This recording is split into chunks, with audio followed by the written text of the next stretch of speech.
حتیٰ کہ میں یہاں تک کہتی تھی کہ مجھے گاڑی کی چابی چاہیے، وہ کہتے مل جائے گی۔ انہیں پتا تھا کہ کام ہوگا، کہ وہ اس سانپ کو لاٹھی سمجھتا رہا، اور جب تھوڑی سی گرمی پڑی تو سانپ میں جان آئی۔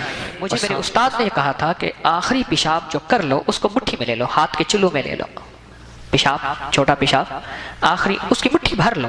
پچھلے دنوں میرے پاس ایک خاتون آئی، یہ بہاولپور سے آگے ہے، خیرپور ٹامے والی، وہاں کی ایک خاتون آئی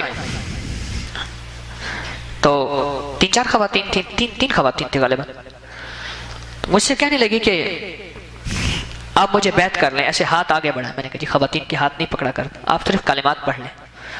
بیعت کری، کہنے لگے آپ کے تسبیح خانے اور درس سے میں نے بہت کچھ پایا، رسالے سے پایا، ہم فلاں سادات ہیں ان سے تعلق ہے، ہمارا گھرانہ سید ہے، لوگ ہمارے پاس آتے ہیں تعویذ لینے کے لیے، دم کرانے کے لیے، فلاں کے لیے۔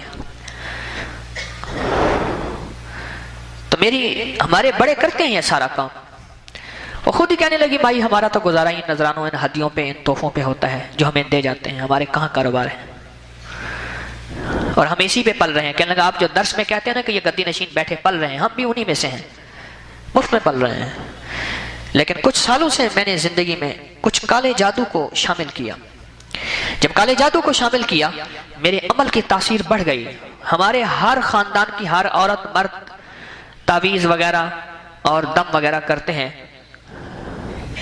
لیکن میرے پاس لوگ زیادہ آنا شروع ہو گئے، نذرانے، ہدیے، گفٹ، چیزیں، نذرانے، چیزیں، حتیٰ کہ میں یہاں تک کہتی تھی کہ مجھے گاڑی کی چابی چاہیے، وہ کہتے مل جائے گی۔ انہیں پتا تھا کہ کام ہوگا، اور میں اپنے کالے جادو سے کام کرتی رہی۔ کبھی کبھی احساس ہوتا تھا زندگی تو تھوڑی ہے، رب کو ناراض کر کے جانا ہے، پھر آگے ایک شیشہ آ جاتا تھا، وہ دنیا کا، مال کا، چیزوں کا، اور ان ہدیوں کا، ان گفٹ کا، ان نذرانوں کا ایک کچھ آ جاتا تھا۔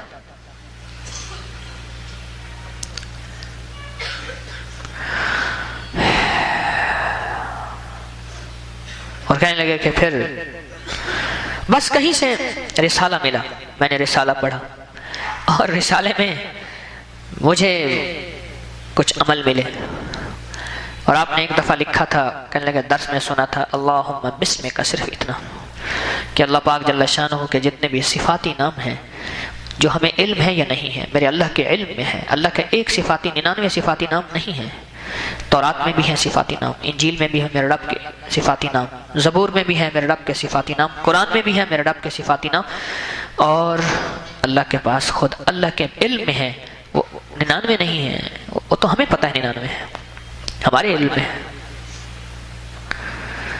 کہنے لگے کہ میں نے اللہم بسمک کا یہ کہ آپ نے کہا تھا کہ اس میں اللہ کے سارے صفاتی ناموں کی تاثیر ہے، بس میں نے اس کو پڑھا تو پتہ نہیں شاید اس کا خود پہلا اثر میرے اوپر ہوا۔ وہ خاتون کہنے لگی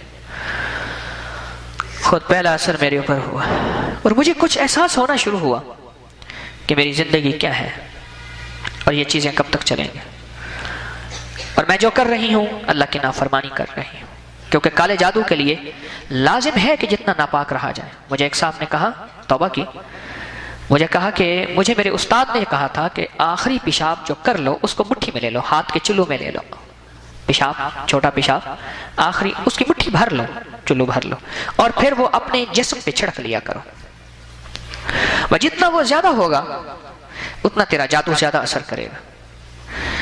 اور ہم کہتے ہیں جتنی روح زیادہ ہوگی پاکیزگی زیادہ ہوگی، رزق کی پاکیزگی، نظروں کی پاکیزگی، بولوں کی پاکیزگی، تنہائیوں کی پاکیزگی، لباس کی پاکیزگی جتنا زیادہ ہوگی اتنا روح کی دنیا، من کی دنیا، سچ کی دنیا اور عرشی دنیا زیادہ اثر کرے گی۔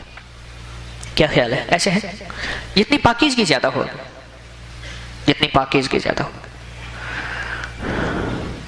تو کہنے لگے کہ وہ خاتون کہنے لگے میں ناپاک رہتی تھی، اور بھی ناپاکی کی چیزیں ایسی ہیں، حتیٰ کہ میں کیا بتاؤں آپ کو، جب روشنی نہیں ہوتی پھر اندھیرے میں انسان کو سب کچھ صحیح نظر آتا ہے۔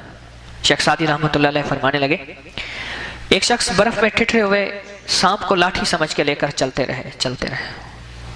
مجھے اس کا احساس، ابھی میں چترال سے آگے کافرستان میں گیا تو وہاں برف ہی برف تھی، اس کا مجھے وہاں پتہ چلا کہ سانپ واقعی ٹھٹھر جاتا ہے، اور لاٹھی بن گئی، اور کہا کہ وہ اس سانپ کو لاٹھی سمجھتا رہا، اور جب تھوڑی سی گرمی پڑی تو سانپ میں جان آئی اور سانپ نے اسی کو پہلے ڈسا۔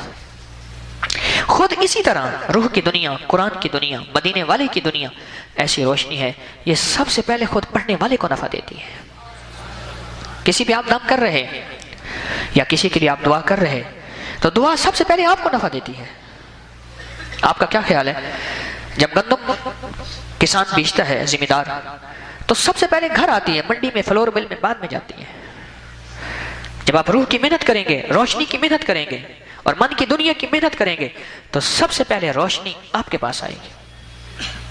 نیوٹن کا ہم نے قانون پڑھا تھا 9ویں جماعت میں فزکس میں، کہ ہر عمل کا ایک رد عمل ہوتا ہے۔ یہ عمل اور رد عمل برابر لیکن سمت میں مخالف ہوتا ہے۔ دیوار پہ جس زور سے گیند کو ماریں گے اسی زور سے واپس آئے گی۔ آپ جس روشنی کے لیے پھیلانے کی کوشش کریں گے اور خیر کی بات پھیلائیں گے، وہ خیر کی بات پہلے آپ کے اندر آئے گی۔ یہ قدرت کا قانون ہے، قرآن کا قانون ہے۔ اور کہا کہ میں نے اللہم بسمک کو پڑھنا شروع کیا۔ اب دیکھیں یہ روشنی آئی ہے، روشنی جاگ رہے ہیں ٹیک والے حضرات خاص طور پہ، یا جنہوں نے سر نیچے کیا ہوا جھکایا ہوا ہے۔ جب روشنی آئی آنکھیں کھلنا شروع ہوئی۔ جب آنکھیں کھلی نا تو پتہ چلا میری زندگی تو وہ نہیں تھی جو میرے محبوب مدینے والے کی مطلوب زندگی ہے، میرے رب کی مطلوب اور محبوب زندگی ہے، وہ تھی ہی نہیں۔ اور کہنے لگے کہ پھر بس اس چیزوں سے میں نے ہٹنا شروع ہوئی، ہٹتے ہٹتے ہٹتے ہٹتے ادھر میں ہٹی، ادھر میری گاہکی ہٹتی گئی، لوگ بھی دور ہوتے گئے۔ کہنے لگے پہلے کام ہو جاتا تھا اب نہیں ہوتا، پہلے ہو جاتا تھا اب نہیں ہوتا۔ اور کہا کہ مجھے اللہ کے نام نے اب پتہ چلا کہ اللہم بسمک اس کے اندر کیا تاثیر ہے، اللہم بسمک اس میں کیا تاثیر ہے۔ اب پتہ چلا کہ واقعی اللہ جل شانہ کے جتنے صفاتی نام تھے ان سارے صفاتی ناموں کی ساری تاثیر اس لفظ میں ہے، اللہم بسمک۔ یہ دعا ہے سونے کی، اللہم بسمک اموت و احیا، یہ سونے کی دعا ہے، یہ اس کا پہلا بول میں آپ سے عرض کر رہا ہوں۔ اور اس کی تاثیر مجھے ایسی ملی کہ بس میں روشنی کے سفر کو پایا، اور میرے اندر مطمئن تھا من میں کوئی بات نہیں۔ وہی بندہ تھا جو پہلے مجھے سلام کرتا تھا، آج وہ آتا ہی نہیں ہے، مجھے دیکھ کے منہ پھیر لیتا ہے۔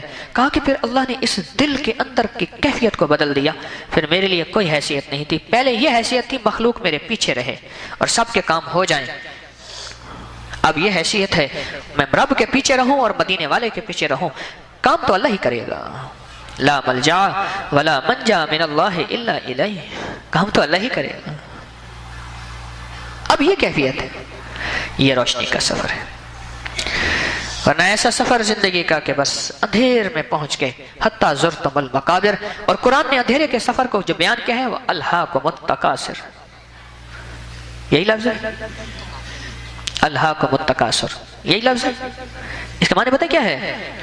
الہاکم التکاثر کا معنی پتہ کیا ہے؟ اس کا معنی یہ ہے کہ خود بھولنا ہی بھول گیا، نسیم منسی، بھولنا ہی بھول گیا کہ میں آیا کس لیے تھا۔ اور زندگی کا سفر جاری رہا اندھیروں کا، اور چلتے چلتے چلتے چلتے ایک وقت آیا اچانک جھٹکا لگا، اچانک جھٹکا لگا، اور لگے گا اچانک جھٹکا، کوئی دکان پہ بیٹھا ہے، کوئی دفتر میں بیٹھا ہے، کوئی دیوان پہ بیٹھا ہے، کوئی زندگی میں کچھ بھی ہے، اچانک جھٹکا لگے گا، اور اچانک جھٹکا لگے گا اور سارا سفر ختم ہو کے پھر ایک سفر شروع ہوگا، پر اس میں سارا اندھیرا ہوگا۔